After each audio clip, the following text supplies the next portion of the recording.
Mari kita akan masuk di dalam doa.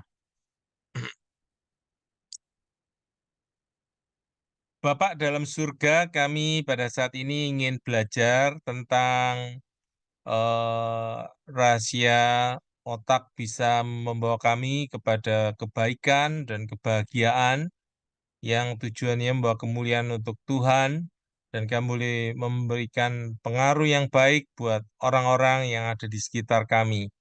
Tuhan berkati, Tuhan nyatakan kebenaran-Mu kepada kami semua, berikan hikmat kepada kami, khususnya hamba-Mu yang membagikan, biarlah isi hatimu saja yang boleh dibagikan dan boleh membawa kemuliaan hanya bagi Tuhan saja. Terima kasih Tuhan, kami mohon pengurapan dan kelayakan-Mu bagi hamba-Mu dan buat kami semua. Berkati kami di tempat kami masing-masing dalam segala pergumulan kami masing-masing. Berkati ya Tuhan, kondisi perekonomian, pelayanan, pergumulan-pergumulan yang sulit yang kami hadapi, Tuhan menolong, Tuhan memberikan solusi, jalan keluar, sehingga kami boleh mengalami kemenangan bersama Tuhan senantiasa. Berkati waktu ini, berkati setiap orang yang melihatnya, di dalam nama Yesus kami memohon pengurapan, pertolongan Roh Kudus. Amin. Ya, selamat malam Bapak Ibu yang dikasihi Tuhan, Shalom. Hari ini saya akan membagikan materi tentang You Happier. Ya, nanti saya beri kesempatan Bapak Ibu boleh memberikan sharing. Kita akan sama-sama saling belajar. Saya sekarang membagikan dulu materi dari buku You Happier ini yang dikarang oleh Daniel Amen. Ya, Daniel Amen.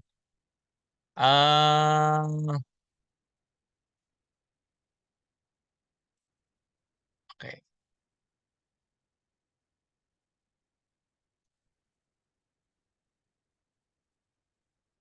Oke. Dan buku ini dikarang di tahun yang cukup baru ya, tahun waktu masa COVID. Jadi bersyukur kita akan belajar eh, apa yang digumulkan oleh Daniel Amen ini selama ber, berpuluh-puluh tahun ya, 20-an tahun dia bergumul tentang masalah otak begitu. Oke. Nah, eh, kita akan memikirkan pertanyaan ya tentang apa itu tujuh rahasianya ya. Sekarang kita melihat apa kebohongan-kebohongan tentang kebahagiaan. Eh, Lalu ada 5 macam jenis otak yang dari penelitian dari Daniel Amen ini ya, yang beliau ini dari buku ini ya, dia membuat penelitian itu dari 200.000 scan otak manusia ya, di scan otaknya eh, ada alat ya, scan otak, lalu kemudian bisa ada foto otaknya, nanti kita akan melihat. Nah, lalu kemudian dari situ diberikan diberikan tulisan ya tentang ada otak yang jenis seperti ini, jenis seperti ini. Nah, itu ada 5. Nah, kita coba nanti melihat hal itu juga. eh yang saya mau sharing dulu di depan adalah secara prinsip adalah rekan-rekan sekalian, apa yang kita bawa di dalam hidup kita, kita masukkan dalam hidup kita, itu akan menentukan diri kita. Ya, jadi apa yang kita bawa masuk dalam kehidupan kita, apakah itu sesuatu atau pribadi, itu akan mengubahkan atau itu akan memberikan pengaruh dalam kehidupan kita. Ya, jadi ketika artinya saya mengundang Tuhan misalnya masuk dalam hati ya, tentu Bapak Ibu yang sudah mengundang Tuhan Yesus sebagai Tuhan dan Juru Selamat, saya melihat Tuhan sudah mengubahkan hidup saya secara luar biasa sekali ya. Saya yang dulu ya sejak SD itu hidupnya sudah rusak ya, sudah lihat gambar porno ya dengan anak kampung ya. Lalu kemudian SMP itu lihat film-film porno begitu, lalu sudah berani mencuri ya, ke tempat-tempat yang tidak benar ya, hidupnya rusak. Dan ketika kelas 2 SMA saya mengenal Tuhan, Tuhan itu mengubah saya. Ya, saya bersyukur sekali ya. Setelah itu timbul kehausan untuk mencari Tuhan, untuk belajar firman Tuhan. Dan saya bersyukur sekali bahwa saya merasa diri saya bukan orang yang pintar, tapi Tuhan membuat saya itu punya kehausan untuk belajar firman Tuhan. Nah, sehingga itu membuat saya bersyukur itu otak saya diisi oleh kebenaran dan kebenaran gitu ya. Memang dalam hidup ini masih jatuh bangun, tetapi kebenaran-kebenaran itu saya percaya itu memberikan dampak yang baik untuk otak saya ya, untuk perkembangan otak. Sehingga akhirnya memang saya senang untuk belajar dan saat ini mengerjakan pelayanan keluarga aktif belajar ini ya, membaca buku dan membagikan apa yang saya pelajari. Jadi saya bersyukur, saya bukan orang yang pintar, tapi saya boleh dipakai Tuhan untuk terus belajar. Ya, nah menurut saya terus belajar ini adalah menjadi satu satu satu hal yang sangat baik ya untuk otak. Nah, kita akan melihat tentang apa yang menjadi apa namanya eh, you happier ini ya, bagaimana otak dikaitkan dengan berbahagia. Oke, eh, oke rekan-rekan sekalian,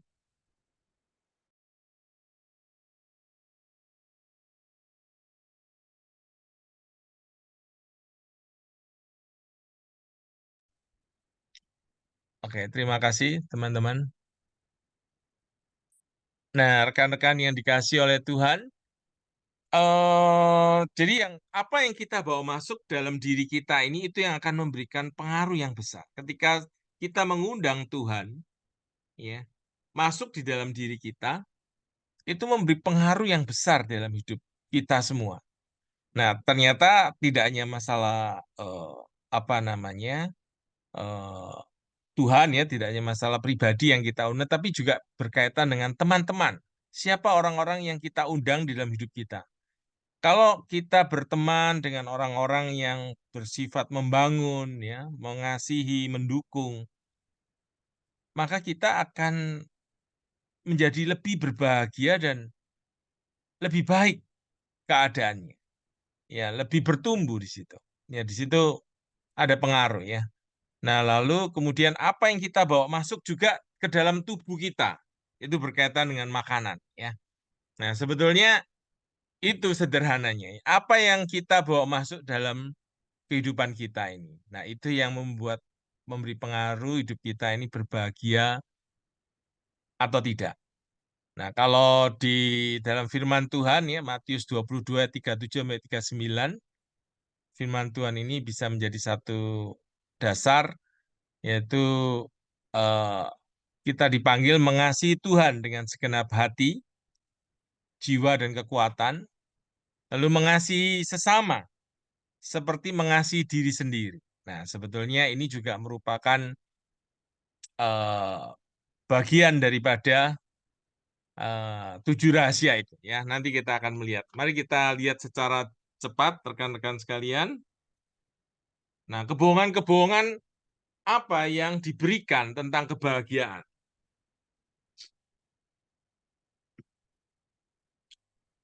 Nah, bersyukur saya sudah mengenal Tuhan, kita semua sudah mengenal Tuhan, sehingga kebohongan-kebohongan ini bisa membuat kita bisa menolak kebohongan-kebohongan ini. Yang pertama adalah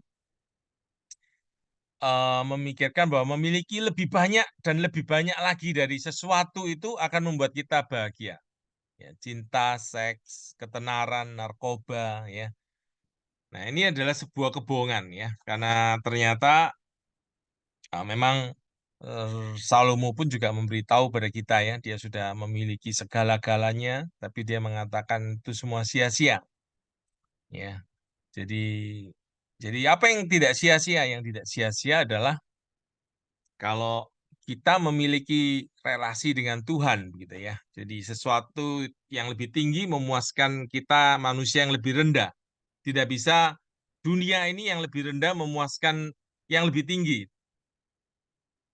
Tidak akan pernah bisa ya. Jadi makanya karena itu ketika orang sudah memiliki segala-galanya ini di dunia ini, itu tidak bisa membuat mereka berbahagia. Jadi ini sebuah kebohongan ya. Jadi kita melihat yang pertama itu sehingga kita tidak mengejarnya, tidak mengejarnya. Ya, banyak orang di dunia ini tidak mengerti dan mereka sedang mengejarnya. Mereka berpikir kalau punya ini saya bahagia. Lalu ada pola pikir yang berikutnya adalah eh, jangan khawatir, berbahagialah. Kelihatannya memang saya berpikir bagus sekali ya, tapi ternyata menurut Daniel itu kita perlu juga ada sisi sedikit khawatir. Orang yang tidak mau memiliki kekhawatiran sedikit malah cepat meninggal. Artinya ketika orang itu setir mobil, misalnya dia setir mobil dengan kecepatan tinggi, dia tidak memikirkan bahaya-bahaya, kekhawatiran-kekhawatiran yang bisa mungkin menabrak orang, mencelakai orang, malah cepat mencelakakan dirinya. Jadi sedikit kekhawatiran yang normal itu dibutuhkan. Ya. Jadi itu ada Jadi kita perlu lebih waspada dengan pemikiran yang ditawarkan kepada kita. Lalu kebohongan yang lain adalah iklan-iklan restoran cepat saji ya, yang artinya ada Happy Meal ya, yang contoh dari McDonald ya. Menurut Daniel Amin itu Happy Meal ya, ketika orang banyak makan makanan yang seperti dari cepat saji itu bukan malah bahagia, tetapi makanan-makanan itu memberikan dampak yang tidak terlalu baik untuk mood, untuk emosi, untuk kebaikan dalam diri kita. Ya, jadi itu bisa bisa kita lebih awas, lebih hati-hati juga. Kebohongan yang lain adalah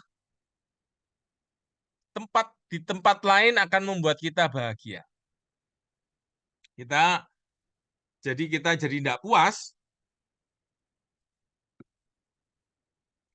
Kita seolah-olah kalau di Indonesia ini kita belum puas ya. Kita kalau di luar negeri baru puas, baru bahagia. Nah, itu juga sebuah kebohongan ya. Karena banyak orang di luar negeri sana banyak mereka yang bunuh diri, yang tidak berbahagia ya. Orang-orang di Amerika itu juga mereka banyak yang tidak berbahagia. Nah, kebohongan yang berikutnya adalah kita berpikir kita membutuhkan smartphone, jam tangan, tablet, teknologi terbaru untuk membuat kita bahagia. Ya. Ini pun juga sebuah kebohongan. Ya. Tidak ada yang salah dengan memiliki smartphone. Ya, saya pun memiliki tablet. Eh, Berusaha untuk mengikuti teknologi, tetapi bukan itu yang membuat kita berbahagia. Lalu ada yang lain lagi adalah video game membuat kita bahagia. Ya, ini juga sebuah kebohongan. Hmm, Berusaha terus-menerus tahu dengan mengikuti berita-berita membuat kita bahagia. Ini juga dari hasil penelitian orang yang mengetahui banyak berita-berita itu malah tidak semua membawa kebahagiaan, tapi juga bisa membawa stres ya, depresi bisa itu yang terjadi. Kebohongan yang lain adalah alkohol, ganja, makanan manis, yang mengandung gula membuat kita bahagia atau uang membuat kita bahagia. Ini juga kebohongan, ya. Ternyata ini alkohol, ganja itu merusak otak justru, ya, merusak otak manusia ini. Kita akan lihat nanti gambar-gambarnya, rekan-rekan, ya. Nah, kalau begitu 7 rahasia itu apa? Ya, 7 rahasia itu ada di sini, rekan-rekan, ya. Sangat penting untuk kita mengerti jenis otak kita yang unik itu, ya. Ada 5 jenis. Kita perlu mengerti kita ini yang mana nih, ya. Lalu kita nanti bisa untuk mengembangkan otak kita model seperti ini bagaimana. Nah, itu memang perlu nanti rekan-rekan boleh membaca bukunya, ya, baca bukunya untuk tapi paling tidak kita boleh mengerti ada jenis-jenis otak yang seperti ini. Lalu kemudian berikutnya kesehatan otak itu adalah kebutuhan dasar yang paling penting untuk dari kebahagiaan. Ya, jadi otak kita yang ada yang kita nggak kelihatan ini, itu ternyata kalau sehat itu sangat-sangat penting sekali, ya, untuk menjadi bagian penting dari kebahagiaan. Lalu otak membutuhkan nutrisi, ya, nutrisi, nutrisi yang bisa meningkatkan kebahagiaan juga, ya. Lalu kemudian rahasia keempat itu makanan yang kita pilih untuk dimakan dapat meningkatkan kebahagiaan. Jadi ada makanan-makanan yang membawa happiness, happy food, ya. Ada yang membawa sad food, ya. Contoh yang gula-gula, yang manis-manis itu, ya. Tidak apa-apa sebetulnya makan yang manis, tetapi ada batasnya tentu. Yang kelima itu menguasai pikiran kita. Nanti kita lihat secara jelas apa itu. Lalu berkaitan dengan ini, ya. Ini yang saya katakan tadi, menguasai pikiran itu bicara mengasihi diri kita sendiri, ya, memasukkan kebenaran-kebenaran dalam diri kita. Lalu kemudian relasi dengan orang lain, ya, itu juga memperhatikan relasi dengan orang lain juga membawa kebahagiaan, ya. Ketika kita boleh mendengarkan orang, berempati dengan orang, ya. Nah, kemudian yang ketujuh ini itu relasi dengan Tuhan, ya. Jadi relasi dengan diri sendiri itu bicara tentang bagaimana menguasai pikiran kita, memasukkan yang baik dalam diri kita. Yang keenam ini berkaitan mengasihi orang lain, dan yang ketujuh ini berkaitan mengasihi Tuhan, ya. Berkaitan dengan nilai-nilai yang Tuhan pimpin, yang Tuhan berikan dari kebenarannya. Jadi itu 7 rahasianya, ya. Nanti kita akan lihat secara lebih jelas lagi, ya. Jadi begini rekan-rekan, jadi otak ini ada beberapa bagian begitu, ya. Ada bagian otak di depan, tengah, ya, di eh, bagian-bagian otak itu. Nah, jika otak itu aktivitasnya merata, ya, secara sepenuh, itu namanya seimbang. Kalau bagian otak depan saja yang kita mengantuk dan aktivitasnya lebih rendah dibandingkan dengan yang lain, kita lebih cenderung kreatif dan spontan. Jika bagian depan otak kita jauh lebih aktif daripada rata-rata, kita cenderung khawatir dan lebih gigih. Nah, ini jadi otak-otak bagian tertentu mana yang lebih aktif, itu tentu perlu foto, ya, perlu scan. Jika otak limbik system, ya, limbik itu otak, jika otak yang bagian di tengah-tengah di bagian dalam itu, ya, lebih aktif, kita lebih rentan terhadap kesedihan atau lebih sensitif. Jika yang bagian amigdala dan ganglia basal yang lebih aktif, kita menjadi lebih cemas dan lebih berhati-hati. Nah, ini jadi 5 jenisnya ada di sini. Oke, saya langsung ini cut dulu ya. Eh,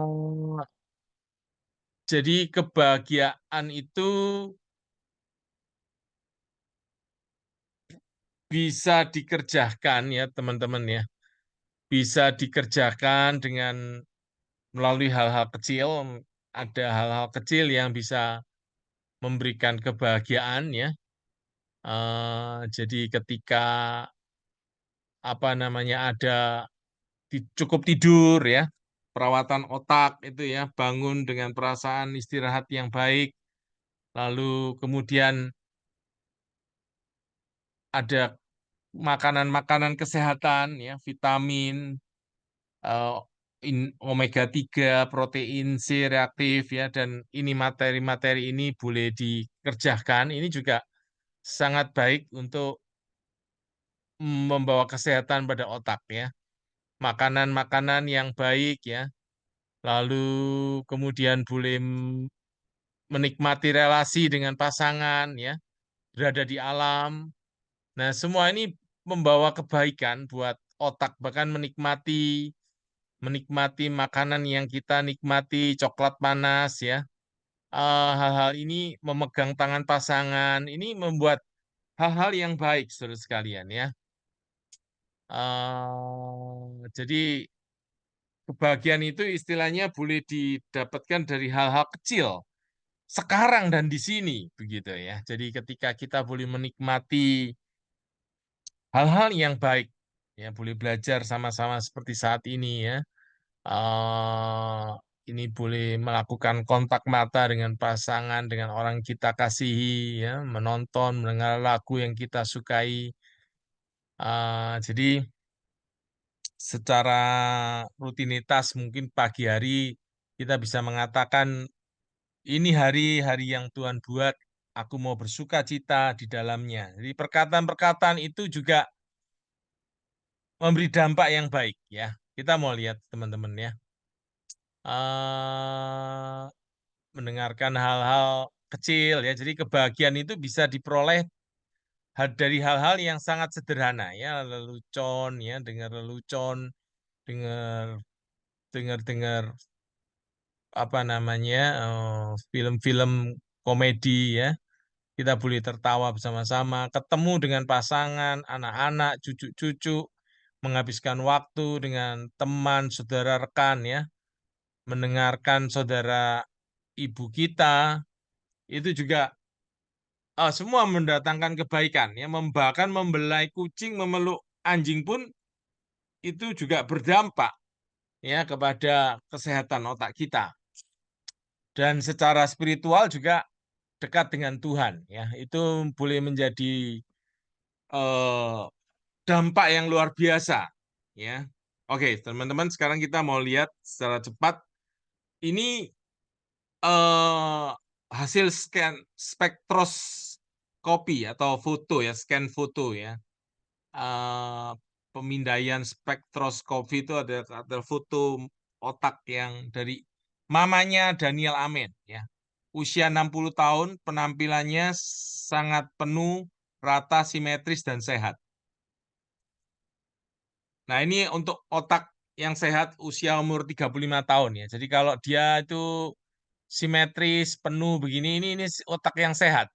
Nah, ini ada orang yang di umur 55 tahun. Nah, ini kelihatan ya, kurang terlalu ini ada kelihatan ini ya, kurang kurang utuhnya ya.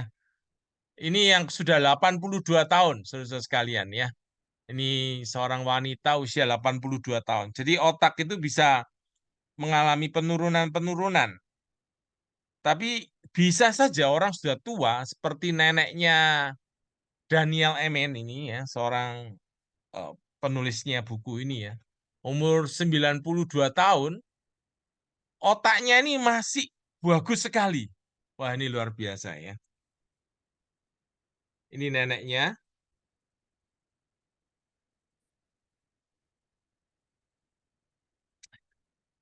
Dia hidup sampai 98 tahun dengan pikiran yang sangat jernih. Ini anugerah Tuhan yang besar, saudara sekalian. Ya. Jadi otak kita itu bisa menjadi sangat baik sekali ya kalau boleh dirawat dengan baik.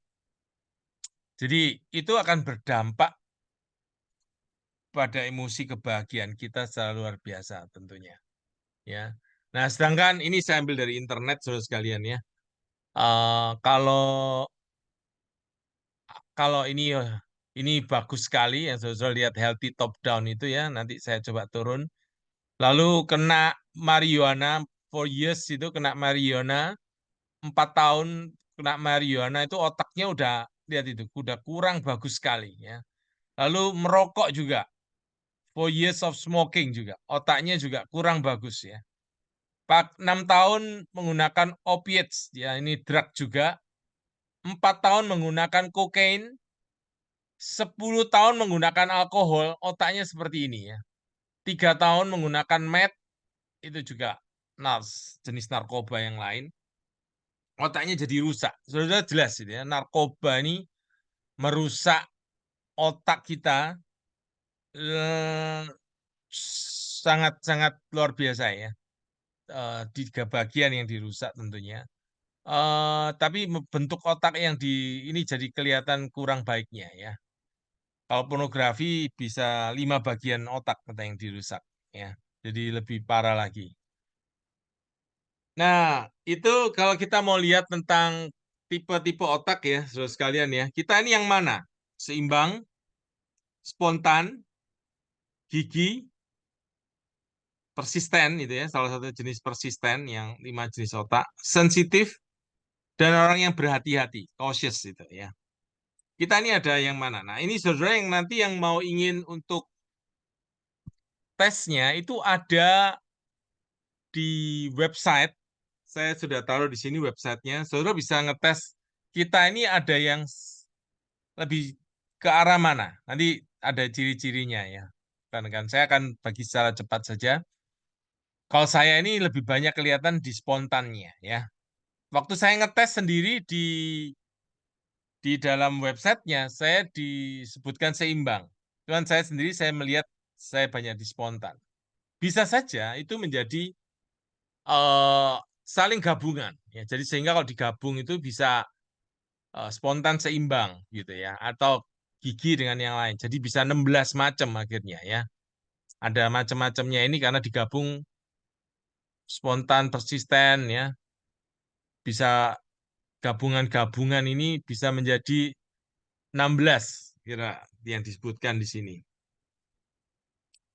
Nah, saudara sekalian, di otak kita ini, saudara sekalian, itu ada hormon-hormon yang kalau dopamin itu dia molekul yang meminta artinya kalau sesuatu itu kepingin lebih lagi ya sesuatu kenikmatan misalnya mengapa akhirnya pornografi itu salah satunya merusak itu adalah ketika orang melihat pornografi itu dopaminnya itu dikeluarkan banyak sekali ya dan orang kepingin terus kepingin terus kepingin terus begitu. Jadi dan itu malah tidak terlalu baik dan malah merusak. Nah, tapi dopamin dibutuhkan ya. Dopamin itu memberikan rasa rileks yang baik ya. Juga serotonin, ini molekul rasa hormat. Oksitoksin, ini juga hormon yang baik ya ketika kita di sini disebutkan molekul kepercayaan. Kalau serotonin itu orang kalau dihormati, nah, serotoninnya keluar dia ya. Nah, oksitoksin itu cinta ya, hormon cinta. Jadi ketika orang kita berbuat kebaikan ya, itu hormon oksitoksinya keluar, menyemprot diri dalam pikirannya, kebaikan ya, memberi kebaikan. Lalu ada endorfin juga, ya, molekul penghilang rasa sakit. Nah, lalu ada GABA, ya, lalu ada GABA ini adalah molekul ketenangan, ya, merupakan singkatan dari asam gamma aminobutyrat, penghambat utama otak neurotransmitter di otak ya. Eh, Lalu ada dopamin, yaitu penghilang molekul yang lebih dari itu ya. Oke, ini tadi sudah saya sebut. Ada kortisol. Ada kortisol yaitu molekul yang bahaya. Kalau stresnya tinggi, kortisolnya naik. Nah, ini yang kalau anak-anak stresnya tinggi ya, kalau kortisolnya berlebihan, dia stresnya tinggi itu juga merusak otaknya. Nah, itu pengenalan ya. Ada yang namanya endokannabinoid ya, molekul perdamaian. Saya juga baru tahu ini. Molekul ini berperan dalam mengatur suasana hati, tidur, dan nafsu makan. Kalau berlebihan aktivitasnya endokannabinoid ini berkontribusi terhadap makan berlebihan dan obesitas. Kalau aktivitasnya rendah, mengembangkan depresi, kecemasan, stres, pasca trauma, peradangan, dan masalah ke sistem kekebalan. Jadi, karena itu nanti masuk dalam kita perlu belajar untuk akhirnya memasukkan makanan-makanan yang baik dalam diri kita ya. Oke, bagi teman-teman yang ingin tahu saya itu jenis otaknya apa, bisa ikut mengisi di brainhealthassessment.com ya. Brainhealthassessment.com untuk melihat, tapi dalam bahasa Inggris, belum diterjemahin. Jadi teman-teman yang nanti bisa pakai alat penerjemahan sendiri ya, DeepL itu ya, kalau mau, atau Google Translate.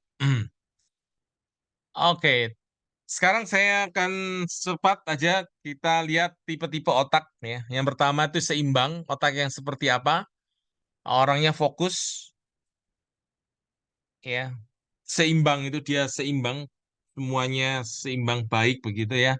Dikontrol impulsnya baik, teliti, fleksibel, positif, punya ketahanan, stabilitas ekonominya, emosionalnya baik. Kalau mereka juga rendah di dalam hal perhatian yang pendek, rentang perhatian yang pendek, mereka rendah di sini. Impulsif mereka rendah, tidak dapat diandalkan mereka rendah. Berarti mereka orang yang dapat diandalkan ya. Kekhawatiran juga mereka rendah, negativitas mereka rendah, kecemasan juga mereka rendah. Ya, orang rasanya senang maunya kepingin seperti ini ya, yang stabil ini. Ya, sehingga kalau ada orang-orang mengatakan tentang tipe yang stabil ini adalah pasangannya akan mengatakan, oh dia biasanya dalam suasana hati yang baik. Oh dia sangat perhatian.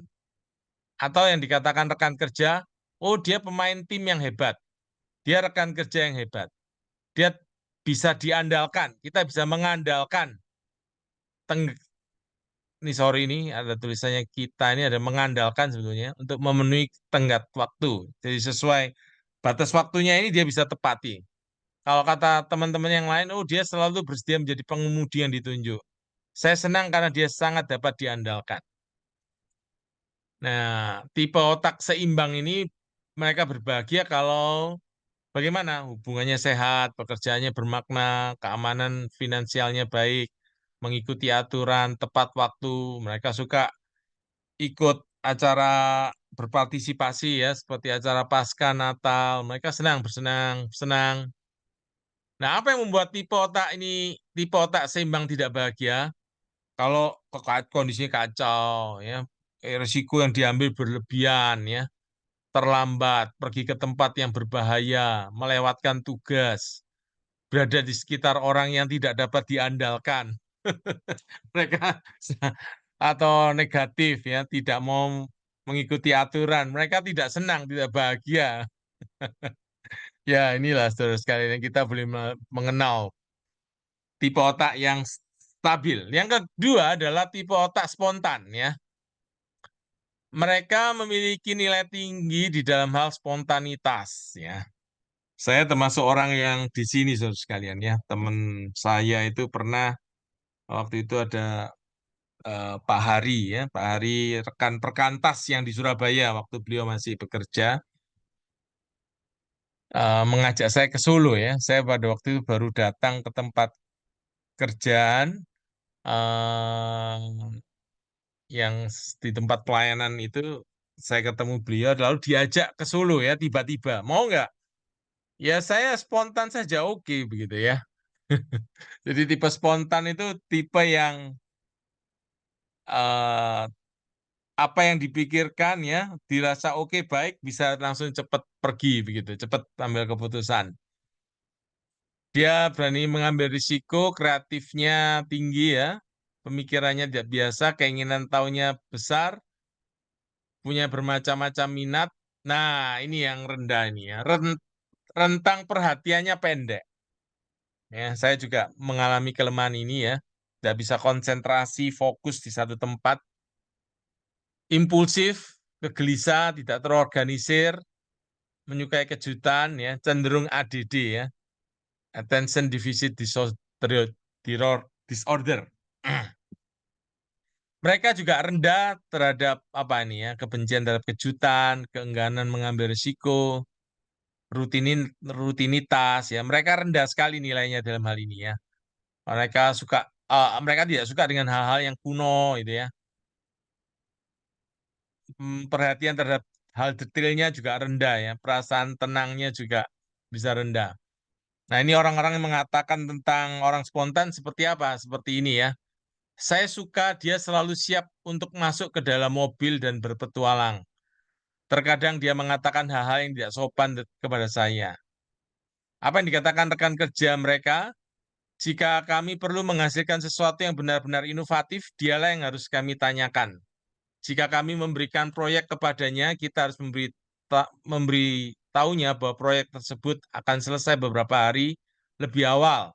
Ya, kalau ngasih orang-orang seperti ini, saudara sekalian ya, perlu diingatkan berkali-kali, begitu ya. Eh, Jika kita ingin mengadakan pesta meriah, pastikan untuk mengundangnya. Nah, orang-orang tipe spontan ini ya. Membuat tipe spontan ini bahagia apa? Mencoba hal baru, kejutan, keluar dari pekerjaan, ada brainstorming ya, nah, memberi pendapat, proyek-proyek kreatif, memutuskan untuk kalau pergi ke luar negeri keesokan harinya ya. Jadi itu sesuatu yang membuat mereka itu bahagia itu. Memiliki banyak minat, mencoba olahraga ekstrim, menonton film yang menakutkan, begadang sepanjang malam ya. Orang tipe otak spontan ini tidak bahagia kalau mereka ini bosan ya, harus duduk di satu tempat terlalu lama, diberitahu bahwa kita tidak bisa melakukan sesuatu, tidak mendapat jawaban atas pertanyaannya, terjebak dalam macet, harus antri. Nah, tipe-tipe spontan ini tidak bahagia dalam kondisi seperti ini. Oke, sekarang tipe yang persisten atau gigih ya. Saudara yang punya tipe seperti ini adalah seperti apa? Orangnya gigih ya. Kalau udah ingin dapat sesuatu, berjuang untuk mencapai ya. Kemauannya kuat, preferensinya untuk rutinitas ya, hidupnya rutin, tidak fleksibel atau keras kepala, mudah terjebak pada pikirannya sendiri, tidak mudah melepaskan kebencian ya, cenderung untuk melihat apa yang salah, penentangan ya, suka menentang. Jadi jadi kita akan bertemu dengan tipe yang gigi ini seperti ini, saudara sekalian ya, cenderung obsesif kompulsif. Mereka juga rendah dalam hal adaptasi ya, sulit beradaptasi, takut spontanitas mereka rendah ya, fleksibilitasnya juga rendah. eh Melepaskan hal-hal negatif dengan mudah, melepaskan rasa sakit dengan mudah, cenderung untuk melihat apa yang benar. Nah, ini mereka rendah. Nih, di sini mereka rendah. Menjadi tidak kritis, kerjasamanya juga rendah. Itulah tipe persisten ya. Apa yang dikatakan orang lain terhadap tipe persisten atau tangguh ini? Saya rasa saya tidak pernah mendengar dia mengatakan bahwa dia minta maaf atau menyesal. Saya mengetahui ya, ada orang-orang yang tidak pernah minta maaf sama orang lain. Ya, saya melihat itu, saya baru paham ini. Ini orangnya ternyata seperti ini ya. Dia masih mengungkit-ungkit hal yang saya lakukan 3 dekade lalu. Saya berharap dia akan dia dapat melupakannya ya. Ternyata ada orang tipe seperti ini nih bisa mengingat kesalahan-kesalahan masa lalu. Rekan kerjanya juga kalau ngomong tentang dia seperti apa, dia itu berpegang teguh pada tujuannya apa yang terjadi, apapun yang terjadi. Dia memang orang yang tangguh ya. Dia kesulitan untuk mengubah haluan ketika terjadi perubahan di pasar. Apa yang dikatakan teman-teman mereka? Jika saya membutuhkan seorang untuk membantu, saya merencanakan sesuatu, dialah orangnya. Ketika rencana kami berubah, dia marah. Nah, ini contoh gambaran orang persisten ya. Eh, atau orang tangguh ini mereka itu bahagia ketika apa?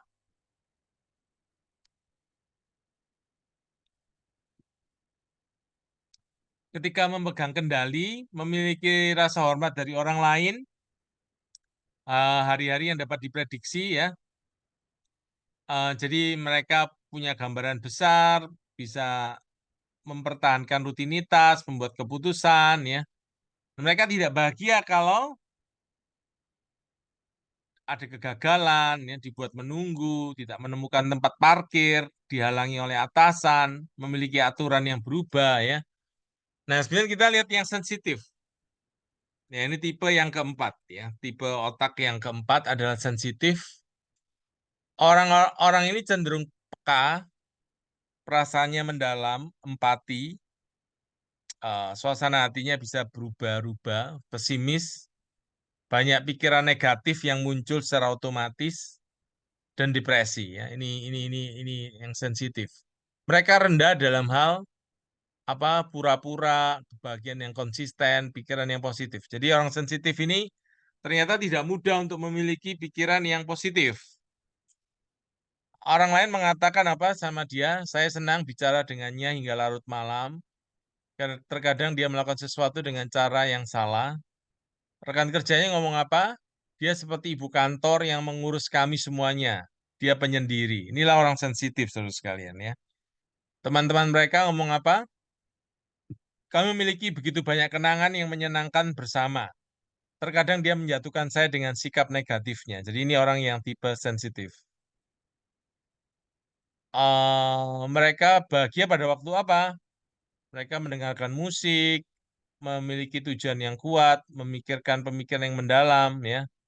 Eh, jadi ini tipe-tipe orang yang sensitif, ya. Saya cepat saja ya, mereka menjalin hubungan yang dekat dan bermakna, membuat jurnal, tidur malamnya nyenyak, ya, menulis, melukis. Ini tipe-tipe sensitif yang kalau mereka berbahagia dalam hal itu. Mereka tidak bahagia pada waktu kapan? Ah, pikiran negatif yang tidak mau hilang, memikirkan hubungan masa lalu yang tidak berhasil, ya, terputus secara sosial dari orang lain, mundur dalam pekerjaan, bertambah berat badan, menonton film menakutkan atau mengandung kekerasan, tidur larut malam. Nah, ini hal yang membuat otak sensitif tidak bahagia. Yang terakhir, tipe otak yang teliti, ya, teliti, ah, yaitu mereka ini punya punya nilai yang tinggi dalam hal ini ya. Kalau kita di tipe teliti, orangnya punya persiapan, punya kehati-hatian ya, karena dia berhati-hati segala sesuatu dilihat bahayanya apa ya. Jadi berhati-hatinya baik, menghindari risiko, motivasi, eh, murung ya, sulit bersantai, cemas, selalu memikirkan apa ini yang bisa terjadi di depan ya. Ini yang tadi dikatakan Daniel Emin, kita perlu punya bagian ini ya. Kekhawatiran-kekhawatiran yang sehat itu kita perlu punya ya. Itu menolong kita malah terhindar dari hal-hal yang buruk. Ya, contoh misalnya kita perlu memberikan sesuatu ya, kita perlu persiapan dengan baik. Nah, kalau tidak, tidak ada kekhawatiran ya, kita kurang persiapan akhirnya begitu. Mereka rendah dalam hal apa? Ya, mereka rendah dalam hal kurangnya kepedulian tentang persiapan, jadi mereka betul-betul persiapan. Mereka rendah dalam hal pengambilan risiko, tenang, rileks, kepikiran yang tenang ini mereka rendah ya. Oke, apa yang dikatakan teman mereka terhadap mereka? Saya tidak perlu khawatir dia akan terlambat. Jadi memang dia orangnya bisa on time ya tipenya. Dia terlalu peduli dengan apa yang orang lain pikirkan tentang dia. Rekan kerjanya ngomong apa? Jika kita membutuhkan bantuan untuk mengatur proyek, dia adalah orang yang tepat untuk pekerjaan itu. Dia selalu menolak ide-ide baru dan menemukan alasan mengapa ide-ide tersebut tidak akan berhasil. Teman-teman mereka mengatakan apa? Saya senang bisa mengandalkannya. Saya berharap dia bisa bersantai dan bersenang-senang sekali dengan sekali saja. Oke. Apa yang membuat tipe otak ini cautious ini ya, orang yang teliti ini bahagia? Kalau dia dikelilingi oleh lingkungan yang tenang, segala sesuatu berada pada tempatnya, memiliki tempat untuk segala sesuatu ya. Segala sesuatu itu teratur rapi ya.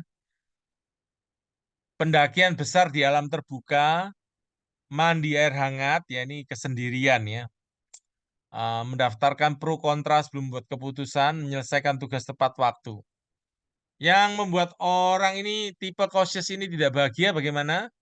Berada di lingkungan yang kacau, hidup di masa depan dengan rasa takut, terlambat menghadiri janji temu, membaca, menonton berita bencana ya. Jadi ini yang mereka ini membuat rasa tidak bahagia ya. Saya akan lompat aja teman-teman ya. Nah, kalau bicara rahasia yang tadi itu adalah 7 rahasia yang pertama itu, yang pertama mengerti jenis kita otaknya yang mana nih ya. Kita apakah teliti atau kita hati-hati, kita tipe tangguh, tipe seimbang ya. Jadi teman-teman bisa nanti mengecek sendiri di itu atau bisa dari penjelasan tadi itu melihat kira-kira saya apa ini ya. Apa dengan apa juga bisa boleh. Nah, rahasia yang kedua itu mengoptimalkan fungsi fisik otak kita. Ya, teman-teman ya, dengan ya ini secara cepat ya, ada aliran darahnya ini bagaimana orang punya aliran darahnya baik ya. Eh, Masalah-masalah ini trauma kepala, racun ini dibereskan ya ke masalah kesehatan mental, neurohormon, diabesitas, tidur yang cukup. Jadi ini mengoptimalkan fungsi otak kita ini. Kalau tidurnya cukup, ya otak itu akan dicuci ya, seperti dicuci, diperbaharui ya dengan sangat baik. Oke, rahasia yang ketiga itu adalah memberikan nutrisi ya. Memelihara otak itu tadi melihat dari yang kedua itu mengoptimalkan fungsinya, tapi yang kedua ini memberikan memelihara otak dengan cara memberikan nutrisi. Ya, nutri ya kan di sini ada yang mengerti banyak tentang nutrisi yang vitamin-vitamin, suplemen-suplemen yang sangat baik yang bisa menolong ya. Yang sering diucapkan oleh Daniel Amin itu saffron ya, kurkumin, seperti itu ya. Kalau di Indonesia ini tentu kita punya yang murah dan bisa terjangkau ya, seperti kunyit, beras kencur, apa namanya, kencur ya, jahe, eh, ya kita punya yang bawang putih seperti seperti itu juga bisa dimanfaatkan untuk kita ya, untuk kalau buat kita yang punya dana, kita boleh memakai yang suplemen-suplemen yang harga yang cukup membutuhkan uang, tapi kalau tidak, teman-teman boleh memakai apa yang Tuhan sudah sediakan secara dari alam itu ya. Hmm. Lalu rahasia yang keempat itu tadi yaitu memilih makanan-makanan yang akan membawa kebahagiaan ya dalam diri kita. Ada makanan-makanan yang membawa sad food, membawa kesedihan yang terlalu banyak gula-gula, lalu makanan-makanan yang eh, banyak pengawet ya, eh, sudah diolah. Dan jadi kita perlu memasukkan dalam diri kita makanan-makanan yang membawa kebaikan ya. Perlu belajar diet. Ini saya juga PR yang besar buat saya karena berat tubuh saya 89 ini ya, sudah perlu turun kalau mau hidup sehat. Oke, yang kelima yaitu menguasai pikiran kita ya. Jadi intinya apa? Jadi kalau yang 1 sampai 4 ini bicara otak ya, otak kita. Nah sekarang ini bicara tentang eh, pikirannya ya. Jadi intinya adalah terima kebenaran, buang segala kebohongan. Jadi ini bicara tentang mengasihi diri kita ya. Kalau kita mengasihi diri kita secara otak, secara fisik, kita kasih makanan yang baik, nutrisi yang baik, perawatan yang baik ya. Vitamin D, dapat sinar matahari, olahraga seperti itu. Nah, kalau sekarang dari sisi pemikiran, perlu kita memasukkan kebenaran dalam pemikiran kita dan mengeluarkan semua yang kebohongan, gitu ya. Karena pikiran itu seperti apa? Bisa menyakiti kita, tapi juga bisa membantu kita. Ini contohnya saja ya yang diberikan. Jika kita fokus pada kehilangan, kita akan sedih. Jika fokus pada rasa takut, kita menjadi takut. Kalau fokus diremehkan, kita akan merasa kecil. Jika fokus pada mereka yang telah menyakiti kita akan marah. Nah, sebaliknya, kalau pikiran kita ini kita fokus ucapan syukur sama Tuhan, kita akan bersyukur. Nah, saudara, saya punya buku ucapan syukur ini ya, saudara. Kalau mau meniru boleh ya. Saya tiap hari berusaha menuliskan buku mengucap syukur sama Tuhan hal-hal apa yang baik ya. Itu bisa dijadikan apa ya? Hal apa yang Tuhan sudah berkati saya ya. Saya tulis satu satu satu. Itu menolong sekali untuk saya berbahagia ya. Jika fokus kepada mereka yang mencintai kita, kita akan merasa dicintai. Jika fokus pada orang-orang yang Anda cintai, fokus mencintai orang ya. Jika Anda fokus pada mereka yang mencintai Anda akan merasa dicintai. Jika Anda berfokus pada orang-orang yang Anda cintai, Anda akan merasa dicintai sama. Jika Anda fokus pada saat-saat Anda merasakan sukacita, Anda akan merasa gembira. Ini saudara, ini bicara tentang pikiran ya, kekuatan pikiran. Nah, zaman sekarang ini psikologi ya, kalau dulu itu ada psikologi yang fokus kepada hal-hal yang sakit penyakit jiwa, tapi sekarang sudah kepada psikologi positif ya di dalam berapa puluh tahun terakhir ini, sehingga mereka fokusnya kemana? Bagaimana menolong orang punya optimisme ya, menghargai saat ini, menerima berdamai dengan masa lalu, membantu bersyukur dan memaafkan, membantu melihat lebih jauh lagi ya tentang kesenangan dan kesedihan hidup, melihat lebih jauh, lebih lebih lebih melihat maksudnya apa, begitu ya. Nah, ini permainan-permainan yang ditawarkan ya saudara untuk pemikiran kita ini ya. Misalnya kita bisa bertanya pada diri kita dan bertanya pada keluarga kita, apa yang membuat kalian senang? Ya, sama-sama menemukan ya.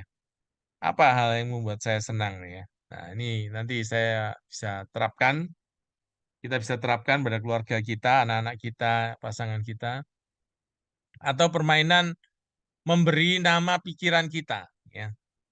Jadi ada pikiran-pikiran bisa masuk ya, pikiran-pikiran yang tidak diundang masuk. Nah, kita bisa memberi nama pikiran saya seperti ini. Misalnya contoh eh, pikiran Yusuf, ya, Yusuf yang menolak godaan istri Potifar. Nah, ketika godaan-godaan masuk, terus sekalian ya, godaan tentang wanita masuk, nah kita mau memberi nama pikiran kita, pikiran Yusuf, misalnya ini ya, contoh seperti itu, terus sekalian ya. Saudara bisa memikirkan tokoh-tokoh yang lain.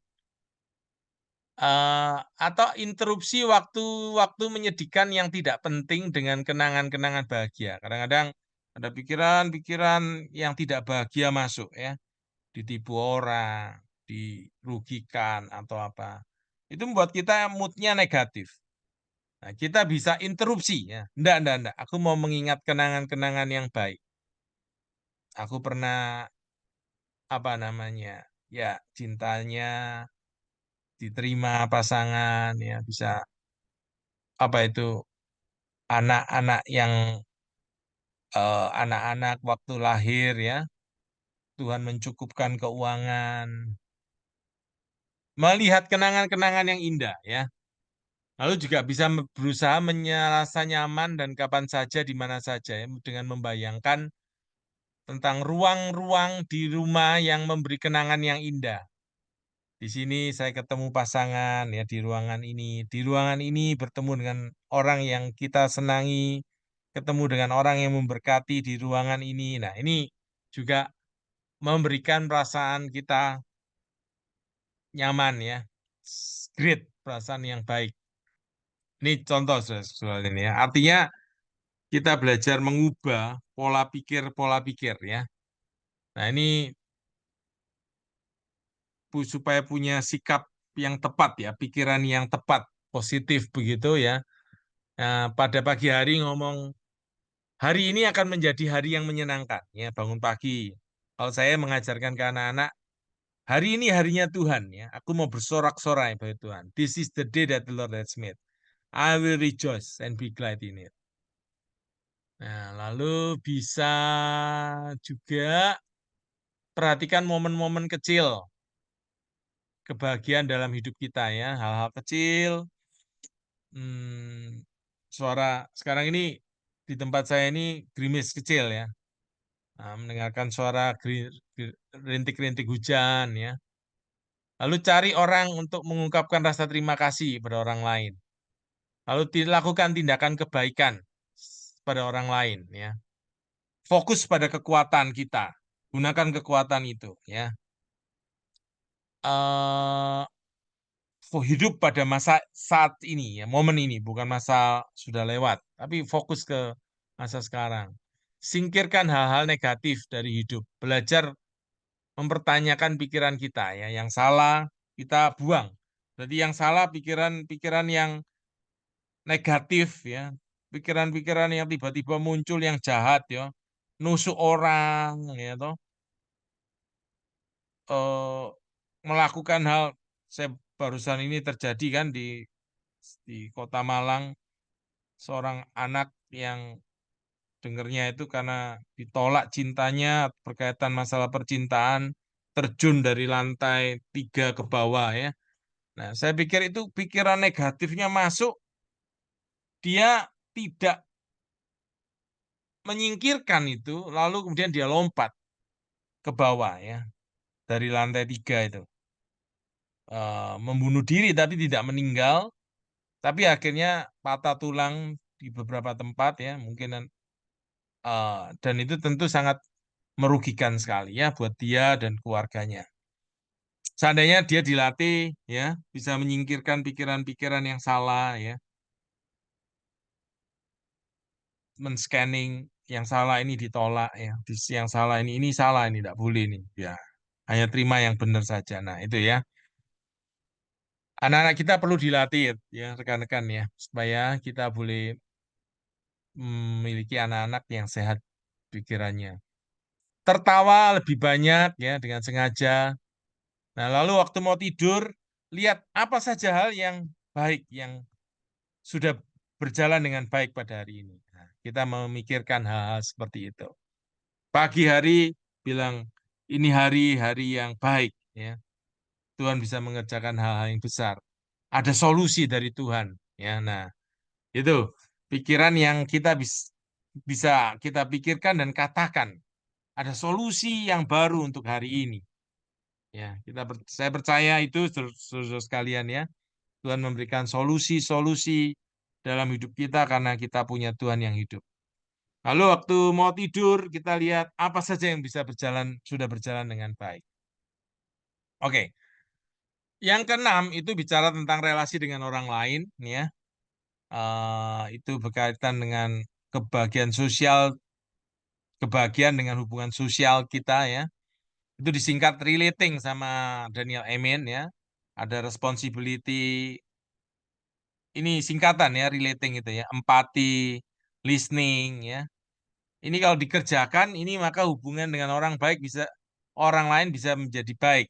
Assertiveness, time, inquiry, ya, correcting negative thought, noticing what you like more than what you don't. Perhatikan apa yang kamu suka lebih daripada yang tidak. Ada grace dan forgiveness. Ya, itu penting kalau ada relasi, kita ada grace dan forgiveness ya, sama pasangan, sama anak-anak, sama rekan orang lain ya. Kita banyak memberikan pengampunan karena kita sudah diampuni oleh Tuhan Yesus secara total. Yang ketujuh adalah jalani setiap hari ya berdasarkan nilai, tujuan, dan sasaran. Ini bicara tentang spiritualitas kebahagiaan ya, relasi dengan Tuhan menolong kita ini ya, tadi bicara dengan seorang bapak di sini Pak Lukas, dia melayani Tuhan, mengusir orang kerasukan, membagi sembako pada orang lain. Jadi bagaimana kehadiran kita ini membawa dampak ya. Kehadiran kita ini membawa manfaat. Hidup kita ini hidup yang tidak sia-sia, bernilai tinggi. Ya, nah seperti itu saudara sekalian. Itu bicara tentang relasi dengan Tuhan yang akan memimpin kita untuk kita tahu apa yang kita kerjakan. Ya, seperti yang saya kerjakan pada saat ini, Kabel ya, keluarga aktif belajar. Setiap Sabtu kami akan membagikan materi-materi yang baru dan membangun ya, berguna untuk seperti saat ini kita tahu belajar bahwa bagaimana otak ini bisa baik ya, saudara-saudara sekalian ya, tadi ditunjukkan otak bisa sangat baik kalau dipakai dengan baik, dirawat dengan baik, digunakan dengan baik. Ya bisa rusak kalau tidak tepat penggunaannya, begitu tidak dirawat. Jadi kalau kita mau scanning otak kita, terus bisa tahu otak kita seperti apa. Tapi tentu mungkin biaya di situ. Eh, ini bicara tentang hidup yang bermakna ya. Dengan Tuhan ini kita belajar mengerti kehendak Tuhan dan mengerjakannya.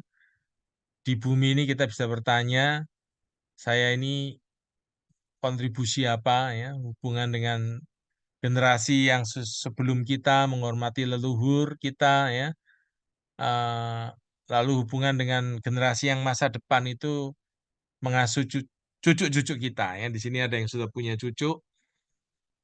Oke, saya sampai sini, terus sekalian ya. Ini pertanyaannya adalah kalau nomor nomor satu itu apa saya fokus pada hal yang membuat saya bahagia secara unik.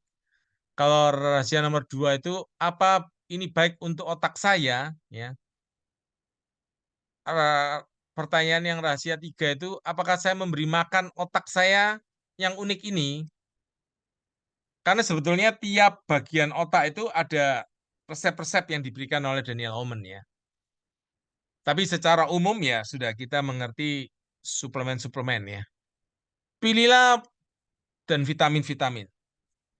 Lalu yang kebagiannya rahasia keempat, apakah saya memilih makanan yang baik, yang nanti memberikan berkat buat diri saya. Yang kelima adalah apakah ini benar, kalau sesuatu itu masuk dalam pikiran itu, benar nggak ini? Ya, apa ini berjalan dengan baik hari ini? Yang keenam, pertanyaan yang keenam ini, apa saya memperkuat perilaku yang saya sukai atau tidak disukai orang pada orang lain? Jadi ini bicara apa relasi saya menjadi berkat buat orang lain.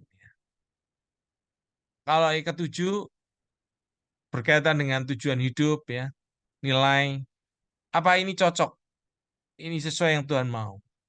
Apakah perilaku saya ini sesuai dengan tujuan yang saya miliki untuk hidup saya. Terima kasih teman-teman. Kita akan saling sharing. Silakan teman-teman boleh saling memberikan, menambahkan, atau kita saling sama-sama belajar saat ini. Silakan teman-teman kalau ada yang mau menambahkan.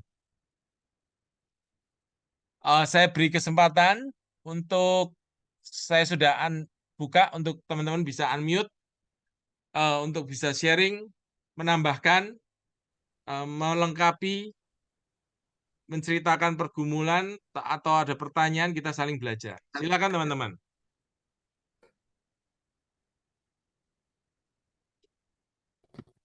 Terima kasih sudah mendengarkan dan boleh belajar bersama-sama.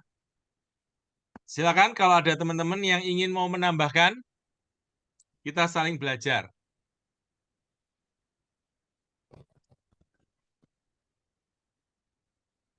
Sudah bisa buka ininya, teman-teman?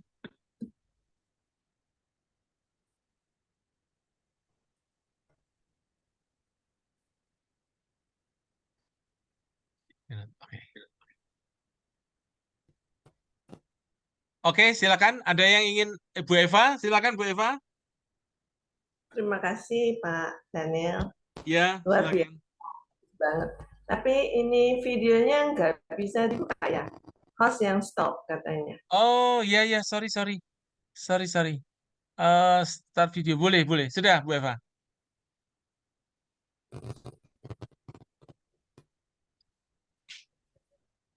Ya, silakan Bu Eva. Terima kasih.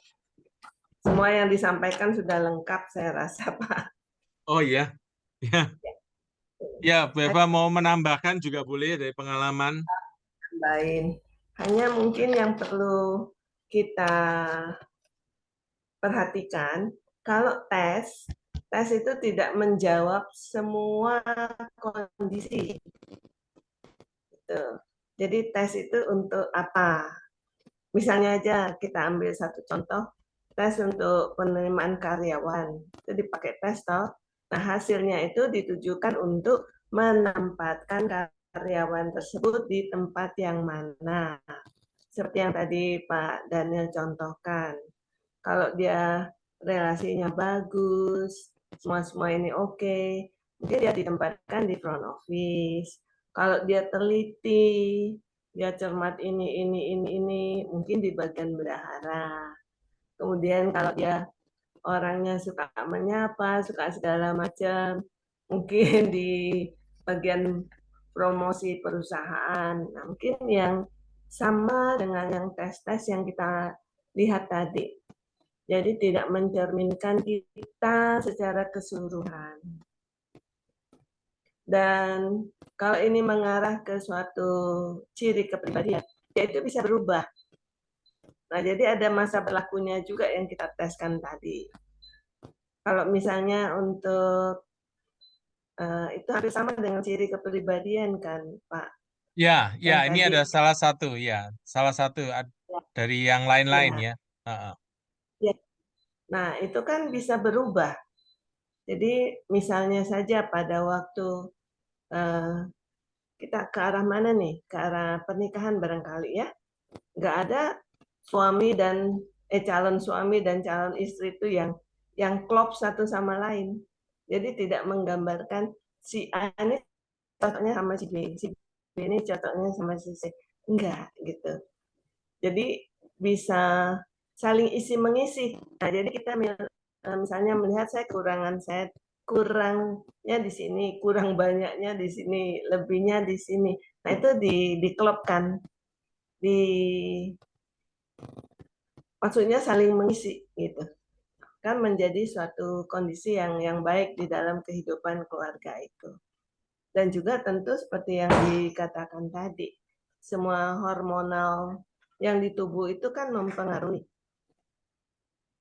emosi, karakter emosi yang tadi ya, yang ada neurotransmitter. Neurotransmitter kita itu diciptakan oleh Tuhan itu sedemikian rupa sempurnanya. Gak ada yang lain bisa menciptakan manusia sedemikian.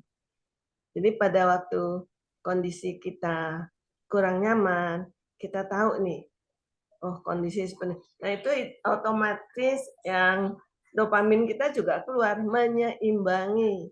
Jadi semua dopamin, serotonin, oksitosin, endorfin, mereka bisa saling melengkapi itu. Nah, kalau itu tidak tercukupkan, kita bisa ambil dari makanan yang seperti Pak Daniel tadi sudah katakan. Kemudian juga kalau kita kok aku kayak gini ya. Nah, untuk tugas-tugas dopamin kan kita tadi tahu ya.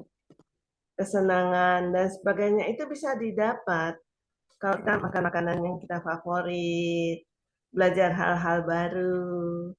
Nah, ada musik, meditasi dan sebagainya.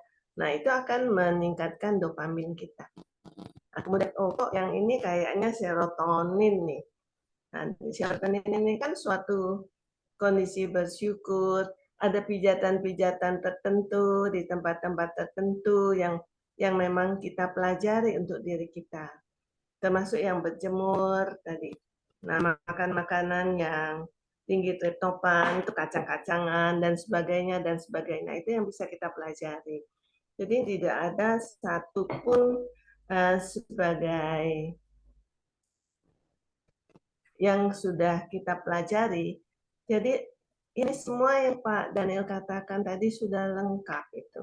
Kemana kita larinya? Karena pikiran itu akan mempengaruhi perasaan, perasaan itu akan membentuk suatu perilaku atau tingkah laku. Nah, jadi sebetulnya yang semua ini pikirannya yang paling penting. Nah, kalau kita misalnya sedih, apa sih yang kita pikirkan? Sampai jadi sedih kayak yang tadi contoh anak itu apa yang dia pikirkan apa mungkin dunia mau kiamat kali gak ada lagi habis putus pacar itu kemudian dia sedih gak ada yang nolong maka perilaku yang dia lakukan ya terjun bebas kira-kira begitu contohnya Pak mungkin itu yang selintas yang bisa saya join di sini mungkin nanti kalau ada lagi kita sama-sama Terima terima kasih, kasih Pak. terima kasih Bu Eva, sangat-sangat memberkati ya, sangat-sangat membuat lebih lebih hidup ya, lebih menggigit karena memang Bu Eva ahli di bidang ini memang. Silakan rekan-rekan yang ingin ingin menambahkan, yang ingin bertanya, silakan. Tadi sudah ada yang tadi mau buka video, kalau ada yang mau bertanya, silakan. Apakah ada teman-teman yang ingin mau menambahkan atau ingin bertanya? Di sini juga ada Ibu Eva yang bisa membantu juga. Ya, silakan kalau ada rekan-rekan yang ingin mau bertanya, eh, silakan. Nih, Bu Itu Eva ada juga Pak seorang. Daniel. Mohon izin bertanya bagaimana men-scan ulang otak yang sudah terlanjur rusak. Saya rasa Pak Daniel juga nanti baru saya. Rusaknya Bagaimana, karena apa? Kita mak, ada mak, di em, apa men- pertanyaannya itu, Bu Eva? men-scan ulang otak yang sudah rusak katanya. Maksudnya Oh ya, menata, saya rasa kalimatnya itu menata ulang otak yang sudah rusak. Itu di chat ada Pak. oh ya ya, ya ada pertanyaan ya. Iya. Oke, eh, oke, bagaimana men-scan ulang otak yang sudah rusak? Oke, ini sangat baik ya. Jadi teman-teman kalau melakukan yang tadi diusulkan itu ya menjadi 7 rahasia itu artinya merawat otak ya dengan memberikan nutrisi-nutrisi yang otak yang baik ya. Segala hal yang baik untuk otak kita kita berikan nutrisi-nutrisi pengetahuan-pengetahuan yang teman-teman bisa dapatkan ya secara umum tentang vitamin-vitamin. Lalu kemudian kita menyehatkan pikiran kita, menyehatkan relasi kita dengan Tuhan, lalu menyehatkan eh, pik- cara berpikir kita ini dengan baik ya.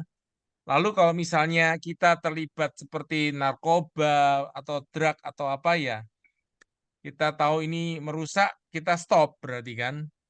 Ya, jadi apa saja yang kita bisa lakukan untuk membawa perbaikan jadi otak ini bisa untuk menjadi pulih. Ya, ternyata ada orang yang otaknya jelek tapi karena dia makannya itu diet yang baik, mengurangi gula-gulaan, ya, mengurangi hal-hal yang bisa merusak otak, itu akhirnya otaknya bisa pulih menjadi baik. Ya, seperti otak neneknya Daniel Amen itu umurnya 92 waktu difoto ya. Bisa simetris, bisa sangat bagus. eh Apa namanya? Ingatannya itu jelas sekali ya. Nah, sekarang yang saya pernah tahu orang yang seperti itu adalah Pak Stephen Tong ya. Umurnya sudah 82 tahun lebih, tapi khotbah ini masih tahun-tahun masih sangat hafal, sangat jelas, bicara dengan orang masih sangat sangat nyambung gitu ya. Jadi karena otaknya terus dipakai saudara sekalian ya. Jadi ini salah satu contoh ya. Kita terus belajar ya. Itu salah satunya. Ketemu orang, bicara sama orang, itu juga salah satunya ya. Jadi justru ada pemikiran, ada perkataan yang kalau kita berdiam diri ya, udah udah umur 60-an, tidak ketemu banyak orang, tidak cerewet yang ngomong, ketemu orang ngomong, ya cerewet yang positif maksudnya. Itu bisa bisa banyak yang hilang, bisa mudah lupa, menurun. Bu Eva bagaimana? Kalau Bu Eva boleh menambahkan, silakan Bu Eva. Mungkin yang cerewet dulu kali ya. Iya Bu Eva, silakan. Cerewet. Kita jangan salah pula antar. Jadi ada pasien saya itu suaminya justru kewalahan. Isinya membaca dari Mbak Google bahwa harus cerewet. Tiap hari dia cerewet. Nah, itu pengertiannya harus benar juga. Mungkin cerewet di situ bisa diganti dengan membaca sambil bersuara. Nah, begitu itu satu dulu tuh.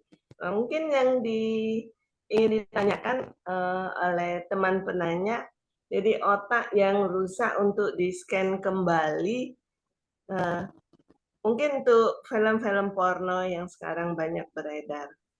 Baik bapak-bapak, ibu-ibu, anak-anak yang kecil sampai dewasa, tentu otaknya rusak. Oleh karena kesenangannya didapat dari melihat yang porno itu. Nah, itu disadari dulu. Ya, kemudian itu kesenangannya diganti dengan yang lain. Itu harus direhabilitasi, nggak bisa tiba-tiba begitu. Tergantung keparahan. Kalau memang sudah parah ya itu harus masuk di rehabilitasi. Termasuk dia morfin dan sebagainya. Itu semua kesenangan-kesenangan dunia, kesenangan-kesenangan palsu. Jadi dilihat sampai di mana kesenangan itu yang perlu diganti. Gambling, judi. Nah, kalau pada judi yang saya tahu dari penjudi sendiri, justru kesenangan itu enaknya pada waktu buka kartu, siap kayak gitu. Nah, itu ada rangsangan tertentu. Jadi serotonin, dopamin, endorfinnya di situlah itu. Nah, itu yang harus diperbaiki. Kalau memang butuh obat ya diberi obat. Kemudian rehabilitasi. Nah, kesenangan-kesenangan lain kan banyak tuh yang bisa menggantikan itu. Nah, kemudian meditasi juga perlu, bisa membantu. Mindfulness itu juga bisa. Nah, jadi kita nggak menutup dari berbagai sudut, dari berbagai segi bisa kita ambil. Tapi yang paling adalah di atas segala-segalanya apa yang sudah kita imani. Itu yang membantu memperbaiki semua-semuanya. Dan juga nerve atau saraf itu bisa berconnecting satu sama lain. Jadi kalau dia rusak yang misalnya itu yang stroke barangkali yang dianggap, dia akan ada connecting gitu. Nah, jadi pertanyaannya juga yang mana gitu. Jadi rusak oleh karena kesenangan tadi atau rusak oleh karena stroke. Gitu. Terima kasih Pak Daniel. Ya, terima kasih Bu Eva. Ya, Bu Eva seorang psikiater jadi memang mengerti ya tentang hal ini. Oke, rekan-rekan, apakah masih ada lagi yang ingin sharing? Silakan, Pak. Ya, shalom Bapak Pak Daniel dan Bu Eva. Shalom. Ya, saya tidak mengikuti semua, saya baru masuk, saya baru lihat Pak Daniel jadi grup ya.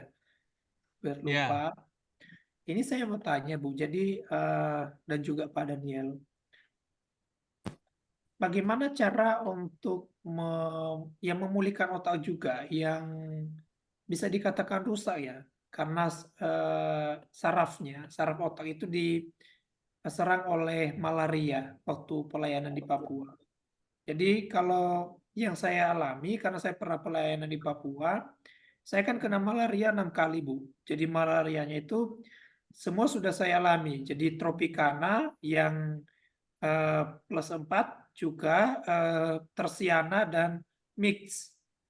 Akhirnya apa yang saya alami setelah itu, justru daya berpikir saya itu sangat lemah. Tidak seperti ketika saya pertama masuk di Papua gitu loh. Istilahnya lulus kuliah itu daya tangkap saya itu sangat bagus gitu loh.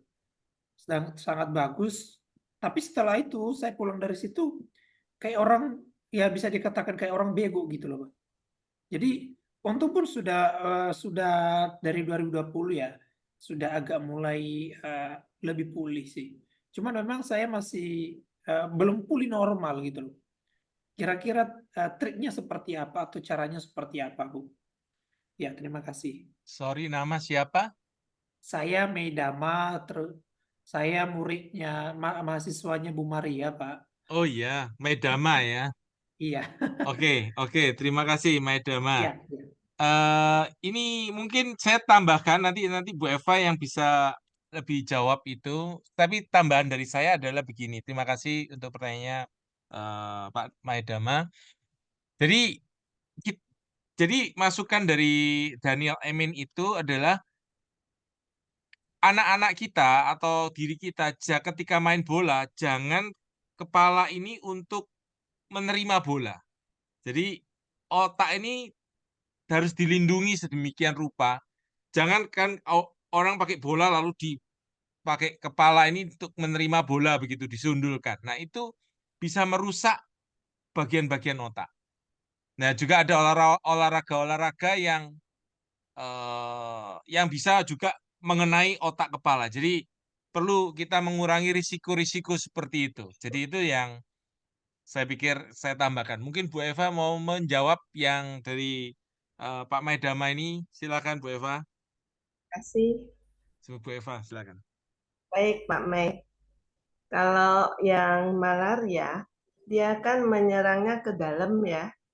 Nah, itu kalau sudah komplit seperti itu segala jenis. Memang kalau mungkin Pak Medana pernah lihat teman-teman yang terserang malaria, kemudian ngaco, ngomongnya segala macam, pernah terlihat nggak itu? Pernah, saya juga waktu di Nabire pernah mendapatkan kasus itu. Jadi pada Saya waktu ngalami, serangan, Bu. Saya ya ngalami gitu awal-awal. ngaco, nggak ingat ya, sampai ke delirium dan sebagainya. Nah, itu perlu obat pada saat itu.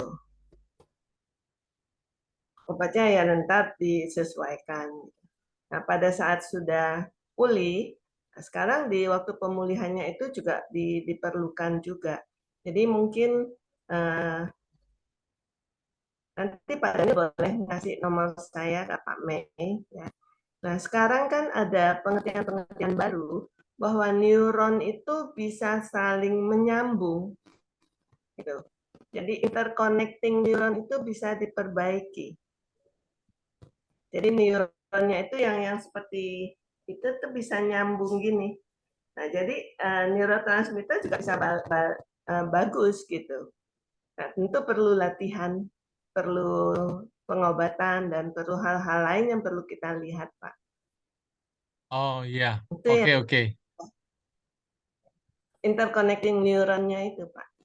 Oh iya, ini Ya, kelihatan. Oh ini, iya. ya, sorry, Bu.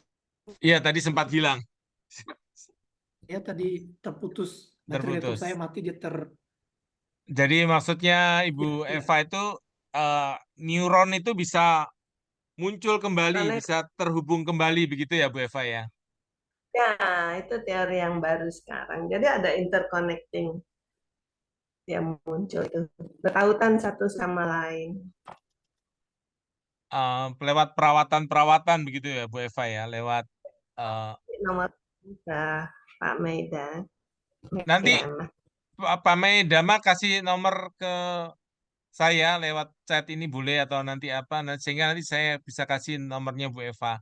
Boleh kasih eh, untuk menolong hal itu. Oke, rekan-rekan, kalau masih ada satu lagi yang ingin menambahkan boleh. Karena waktu kita sudah habis. Silakan kalau ada satu orang yang mau menambahkan atau ingin memberikan sesuatu masukan, silakan kalau ada. Oke, kalau tidak ada tidak apa-apa. Terima kasih banyak untuk Oh, Pak Lukas, silakan Pak Lukas, silakan. Itu masih sedang itu mute Pak Lukas. Masih mute. Perlu di Sudah. Oke, Sudah. silakan Pak Lukas, silakan. Jadi prinsipnya kalau ada kerusakan otak, saya hanya satu kata aja, membaca firman Tuhan. Itu aja dari saya. Terima kasih. Terima kasih Pak Lukas, saya setuju sekali. Ya, terima kasih. Ibu Eva ada pernyataan terakhir atau ada satu dua kata yang Bu Eva mau pesankan? Ya, di atas segala-galanya atau memang seperti yang kita katakan tadi ya. Tuhan itu menciptakan kita semua lengkap. Tentu dia juga akan mengembalikan semua itu lengkap kepada kita. Jadi mintalah padanya seperti yang Bapak yang terakhir yang bicara. Tapi sebagai manusia kita juga diberi hikmat. Nah, hikmat itu juga perlu kita pakai. Ya. Jadi ada porsinya Tuhan, ada juga porsinya kita. Tentu porsinya kita itu tidak akan terjadi kalau kita tidak minta. Jadi segala sesuatu itu berasalnya dari sana. Ya, terima kasih. Terima kasih. Apa boleh minta Ibu Eva boleh tutup kita di dalam doa? Baik, Oke. mari kita bersatu di dalam doa. Bapak Saudari, kami mengucapkan syukur dan terima kasih kehadirat-Mu. Kami masih diberi kesempatan untuk berbincang-bincang mengenai suatu kondisi otak yang sudah Kau berikan secara sempurna pada kami. Dengan segala macam perilaku, pikiran, perasaan, dan perbuatan yang kami lakukan. Kami tahu ya Tuhan, semuanya itu sumbernya adalah berasal dari-Mu. Dan kami mohon ya Tuhan, Engkau juga memberikan kebijaksanaan bagi kami sehingga kami hanya berpegang teguh pada janji-Mu dan pengetahuan-pengetahuan kami hanyalah segelintir pengetahuan. Kami mengucap syukur ya Tuhan untuk pengetahuan di atas segala itu, yaitu kami perlu bergantung penuh kepadamu. Terpujilah namamu Yesus. Terima kasih Bapa. Amin. Terima kasih Bu Eva dan rekan-rekan semua ya. Pak Maidama, Pak Lukas, Bu Jenny, Pak Doni, Asyer, Bu Deborah, Pak Martinus, Bu Idam, Pak Ming, Pak Sugiarto, Pak Anton ya. Ornit, Tiolnean, terima kasih untuk kehadirannya. Di situ ada Maria Irot juga istri saya itu ya. Kak Sony, Terima kasih. Terima kasih Pak Daniel. Terima kasih Bu Eva. Terima kasih Pak Anton. Terima kasih. Terima kasih. Ya, terima kasih.